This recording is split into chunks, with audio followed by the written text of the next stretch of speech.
네, 이번 한 주 뉴스를 깊이 있게 내다보는 시간입니다. 정치의 보관, 오늘은 이종근 시사평론가와 함께하겠습니다. 어서 오세요. 네, 안녕하세요. 이종근입니다. 네, 이번 주에 정치권 기상도 한번 준비를 해봤는데요.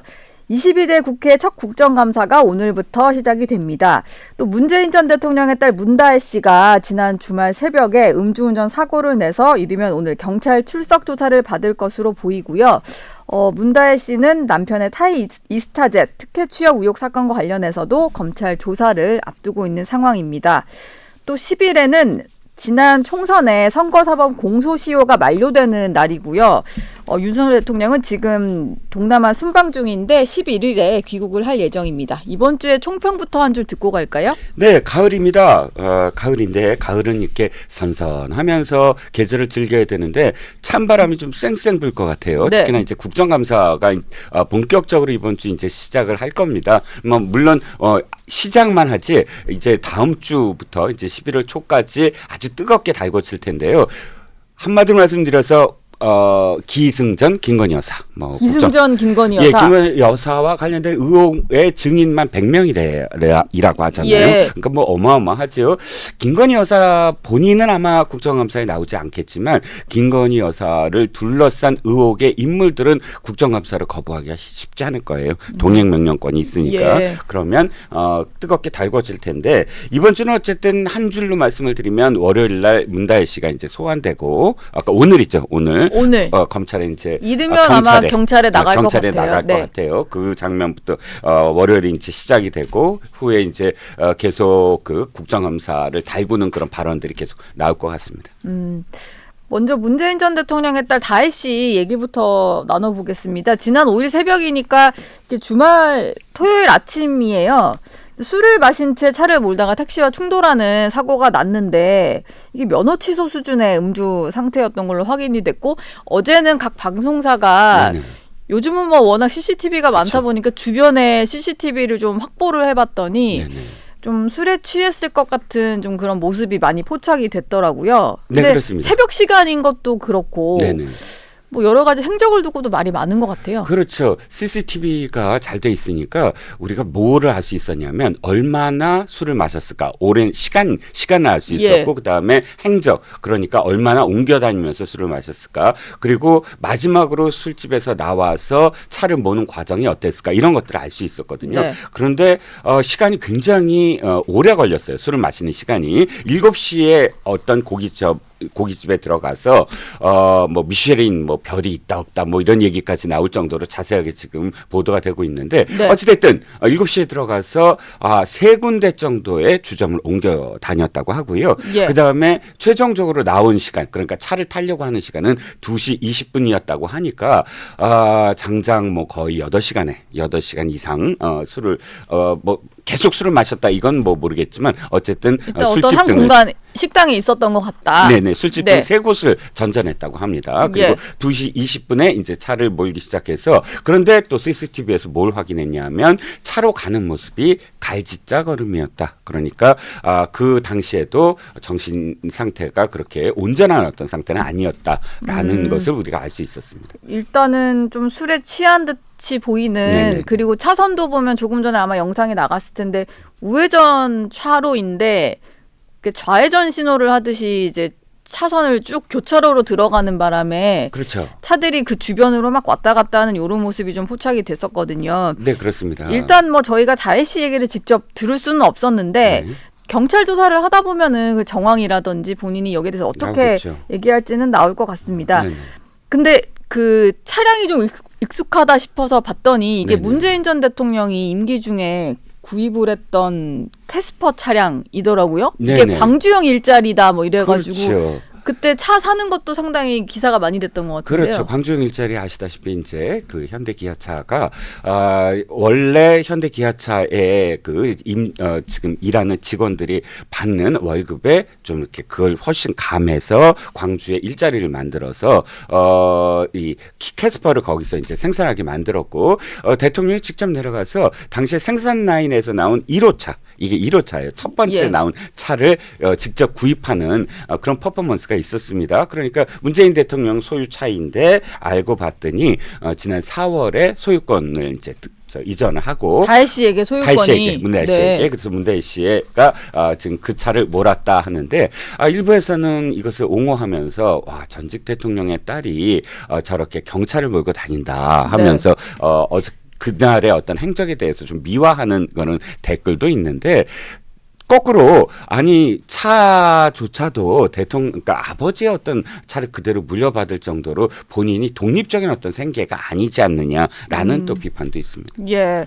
그리고 보니까 차가 지금 경찰이 압류 조치를 취한 이력이 있는 차다 이런 얘기도 좀 나오고 있는 것 같아요. 보통 과태료를 많이 체납을 하다 보면은 뭐 번호판을 떼가기도 하고 이런 식의 압류 조치가 이루어진다고 하는데 그렇죠. 과태료가 예를 들어서 이제 한두 번 정도라면 경고도 들어가고 이제 누적이 됩니다. 하지만 압류 조치가 들어간다는 건 제가 알기에는 상당히 오랜 기간 동안 누적이 됐을 때 실제로 행하는 것이거든요. 네. 그러니까 8월 달에 압류 조치를 했다라고 한다면 더군다나 이제 제주경찰서예요. 보니까 제주도에서 이 차를 많이 운행을 했다고 우리가 그렇게 알 수가 있잖아요. 네. 그래서 과태료라면 주로 이제 과속이나 과속이라든지 신호위반이라든지 그러면 제주도에서 주로 이루어졌다. 그러니까 제주도의 뭐 세컨하우스라고 이야기하는 부분. 네. 그러니까 윤건영 의원이 거기에 대해서 아니다. 뭐 세컨하우스라고 얘기하지만 그것이 이제 그 공유 숙박 때문에 그 공유 숙박으로 임대업을 한 거다 이렇게 표현했는데 이 캐스퍼가 주로 제주경찰서에서 과태료를 떼었다면 주로 이 문다혜 씨가 제주도에서 있었다라는 정도의 어떤 추정은 할 수가 있겠죠. 제주도에서 좀 신호 위반 이런 거 좀 했었나 많이, 보네요. 근데 과태료를 안 내서 네네. 그런 체납 이력도 좀 있는 걸로 알려졌고, 근데 또 이게 문다혜 씨 뭐 전직 대통령의 딸이 음주 사고를 냈다 이것만으로도 조금 당연히 논란이 될 만한 일인데. 네네. 과거 이제 재임 시절에 문재인 전 대통령 당시 대통령이 했던 말이 있다 보니까 이것 좀 빗대가지고 사람들이 비판을 많이 하는 것 같아요. 그렇죠. 예전에 정말 유명한 윤창호법이라는 것이 생길 만큼 정말로 안타까움을 샀던 음주운전 사고로 숨진 윤창호 씨 관련해서 청와대 청원이 많이 올라오다 보니까 그 문 대통령이 당시 이걸 직접 얘기를 한 적이 있는데 음주운전 사고는 실수가 아니라 살인행위다.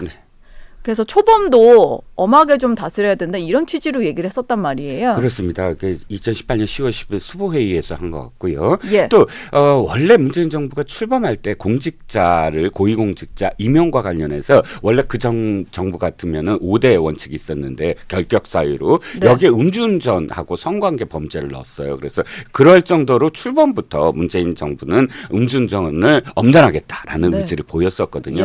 근데 그 딸 되시는 분이 이렇게 음주운전을 한 것에 대해서 문재인 대통령이나 혹은 민주당은 어떤 입장을 보일 것이냐라고 이제 여당이 공세를 펼치고 있는 거죠. 문재인 전 대통령 입장은 아직 안 나온 것 같고 나왔습니다.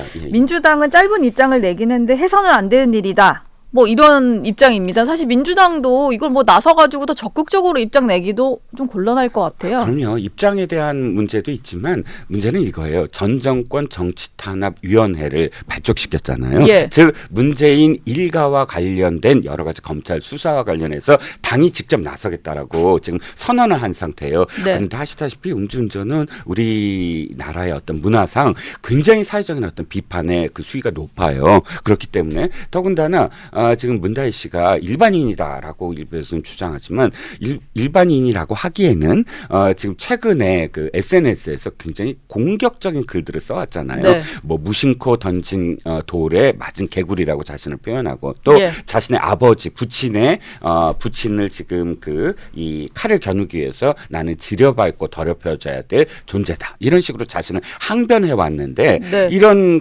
상황 속에서 도덕적으로나 윤리적으로 비판을 받을 행동을 했단 말이죠. 그럼 당이 이제 전 정권 정치탄압위원회를 어떻게 할 것이냐. 그러니까 보호막처럼 이렇게 당이 나서줬는데 지금의 어떤 그런 상황이 문다혜 씨가 오늘은 경찰에 소환되지만 이제 곧 검찰에 소환되거든요. 검찰에 소환돼서 남편이 이제 전 남편이죠. 서 씨의 타이스타젯 항공 취업과 관련된 부분들을 전부 다 자신이 또 이렇게 이야기를 해야 되는 어떤 부분들 이런 부분들이 아마도 이게 겹칠 거예요. 오버랩되면서 네. 상당히 민주당이 곤혹스러운 진영에 이르렀겠죠. 물론 민주당이 지금 전 정부 정치 탄압 대책 특위에서 한다고 하는 것은 문재인 전 대통령 일가에 대한 검찰 수사를 네네, 좀 맞습니다. 당 차원에서 방어를 하겠다 이런 건데 네.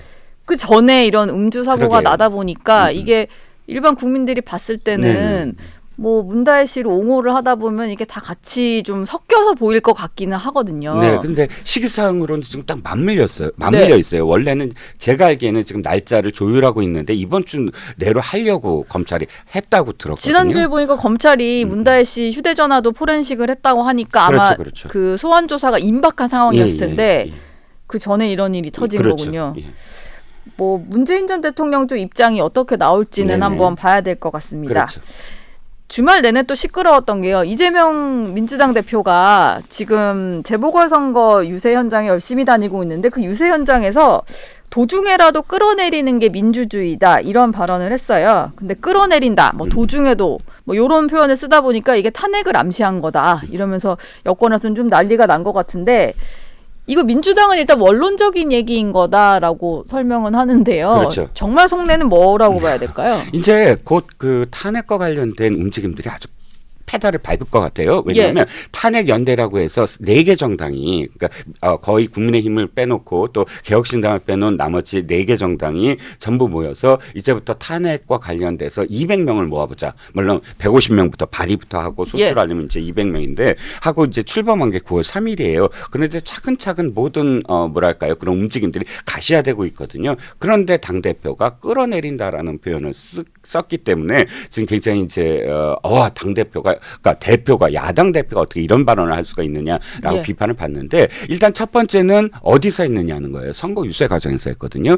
선거 유세 과정에서 대표가 할 수 있는 야당 대표가 할 수 있는 최고 수위의 지금 정부 비판이 나왔어요. 그건 그만큼 선거 유세 과정이 순탄치 않다라는 걸 또 드러내는 거거든요. 네. 어차피 선거 과정에서 조국 대표도 조국 혁신당의 조국 대표도 현 정부를 비판하면서 유권자들을 만나고 있으므로 서로 경쟁적으로 지금 하고 있다라는 생각이 들고 또 제가 알기에는 영광에서 그 현장 최고위에서 기자들이 이제 나가고 비공개해서 그때 주재했던 이재명 대표가 목소리가 좀 높아졌다라는 얘기도 있거든요. 네. 그만큼 영광이나 혹은 곡성이 만만치 않은 어떤 상황들. 조국 혁신당과의 경쟁에서 네네. 조금 이렇게 쉽게 이기기에는 조금 애매한 상황이라서 그렇죠. 톤이 더 세진다. 그렇죠. 예. 만약에 그 둘 중에 하나라도 만약 민주당이 놓친다고 한다면 기초단체장이지만 그 다음날 지역신문이라든지 혹은 일부 언론에서 제목 헤드라인이 이렇게 나올지도 몰라요. 호남의 지금 선택은 조국이었다. 네. 뭐 이런 식으로 나올 수도 있겠네요. 예. 왜냐하면 총선 때 네. 정당 득표율이 조국당이 더 많았거든요. 네. 그런 상황 속에서 기초단체장으로 바로 연결되니까 그러면 이재명 대표로서는 물론 이게 치명타 그건 아니지만 이제 서서히 앞으로 당내에서 이 기초단체장도 빼앗겼어 이런 목소리가 나올 수도 있는 거죠. 예.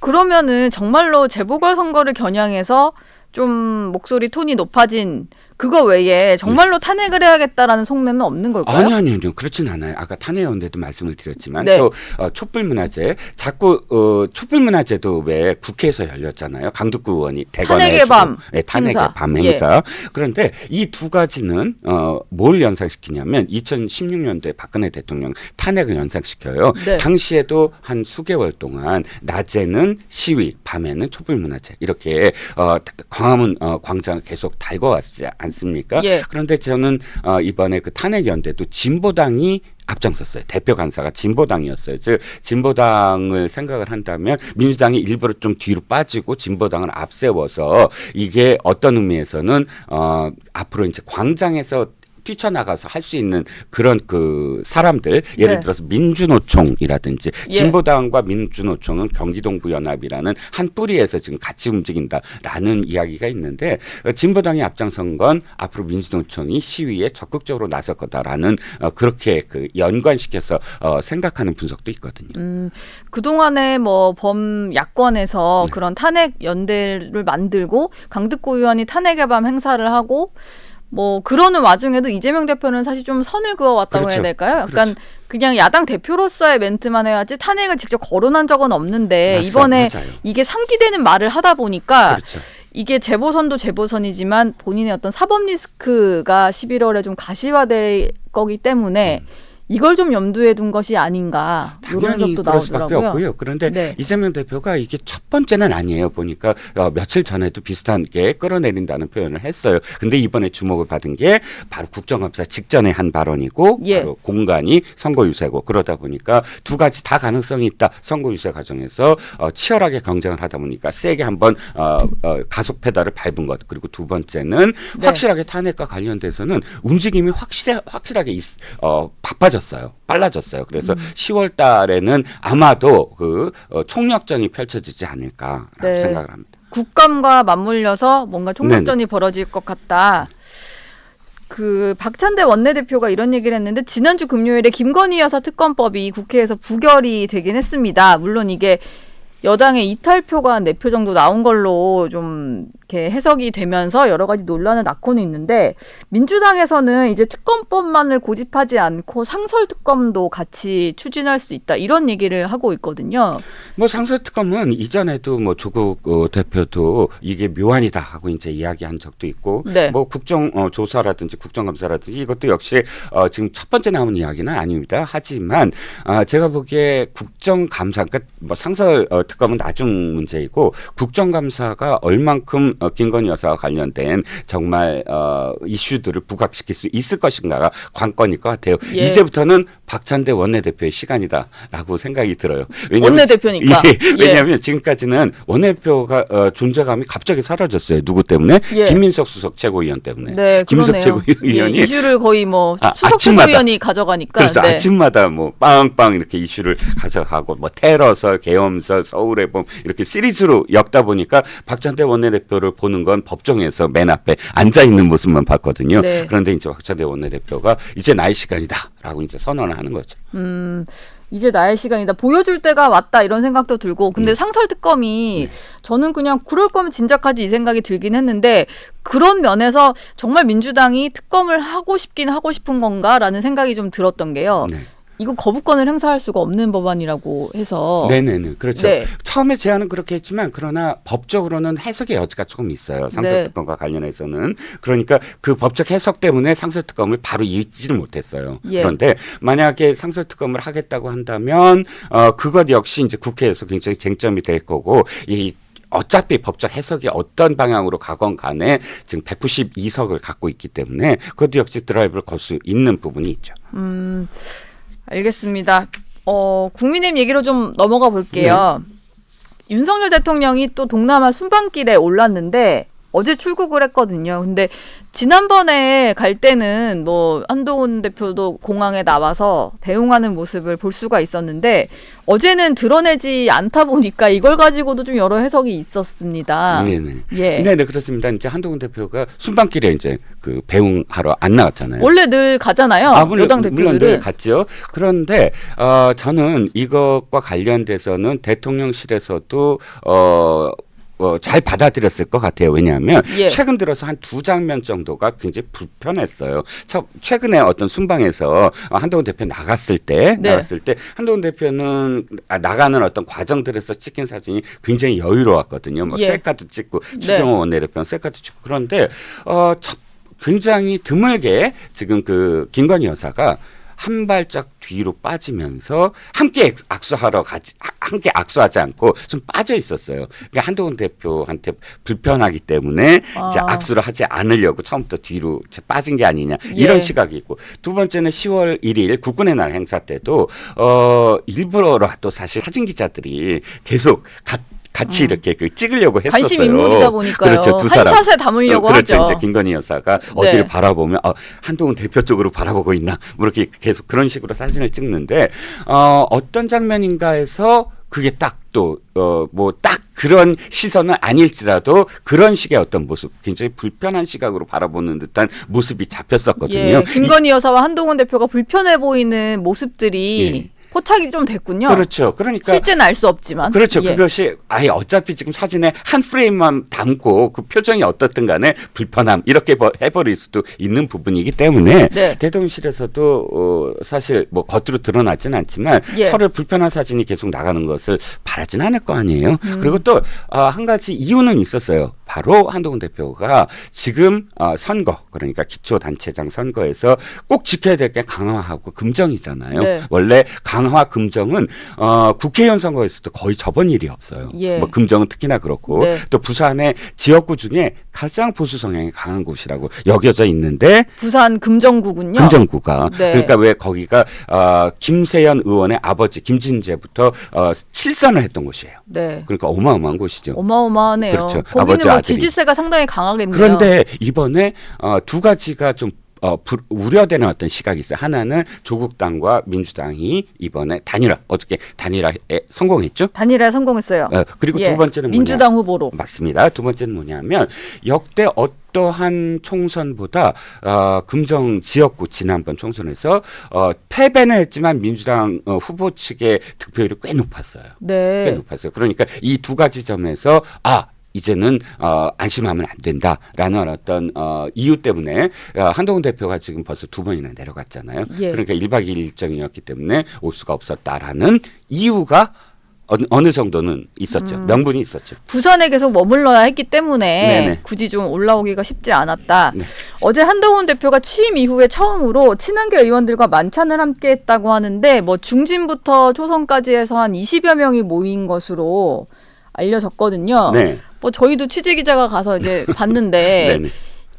이게 국정감사 앞두고 또 지금 이런 좀 대통령실과 특히 김건희 여사와의 약간 불편한 기류가 좀 관심인 이 시기에 굳이 이렇게 세력화 모임을 했어야 되냐라는 비판도 있는 것 같아요. 그런데 이때가 아니면 언제 할까요? 아마도 10월 16일 날의 결과도 좀 우려되는 어떤 부분이 있고 또 네. 국정감사 기간 내내 사실은 이 국정감사는 야당의 시간이잖아요. 야당이 어마어마한 어떤 공세가 펼쳐지고 더군다나 예고된 부분들이 있어요. 김건희 여사와 관련된 또 다른 것들이 터진다. 뭐 이런 식의 이야기들이 계속 나오고 있는 상황 속에서 국감 기간 중에 예. 그렇기 때문에 아마도 모일 수밖에 없었고 저는 이렇게 생각을 해요. 이준석 대표나 김기현 대표 시절에 친김이 모인 적이 있나요?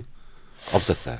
그 정도 세력이 없었던 세력화가 안 것 됐죠. 같기도 하고요. 세력화가 안 됐죠. 네. 이번에는 아주 드러내놓고 세력화를 시도를 했어요. 예. 이건 저는 이렇게 보는 측면이 김옥균 프로젝트는 성립될 수 없다라는 선언.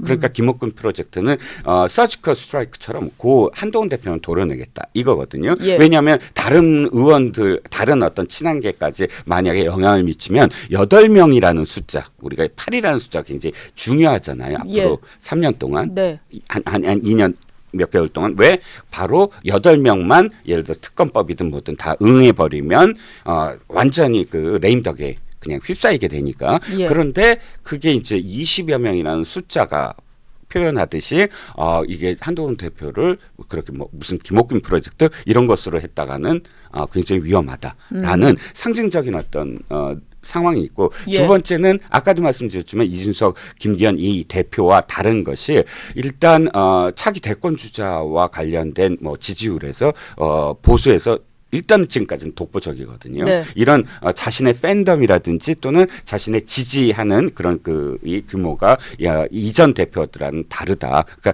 쉽지 않다라는 걸 보여주면서 자신이 어떤 주도권을 계속 행사할 수 있는 그런 토대로서 이번 모임을 좀 이용했던 게 아닌가 싶습니다. 원외 대표다 보니까 그렇죠. 원내에도 이 정도로 나를 그럼요, 좀 지지하는 세력이 있다. 그렇죠. 그러니까 원내에서도 내가 영향력을 행사할 수 있다. 이걸 좀 보여주는 그렇죠. 뭐 그런 효과도 앵커님 있겠네요. 아주 정확하게 말씀하신 게 지금 여기도 자주 나오시지만 네. 한동훈 대표에 대해서 좀 더 지지하고 지지하는 그런 정치인들이 많이 나오지만 거의 대부분 원외예요.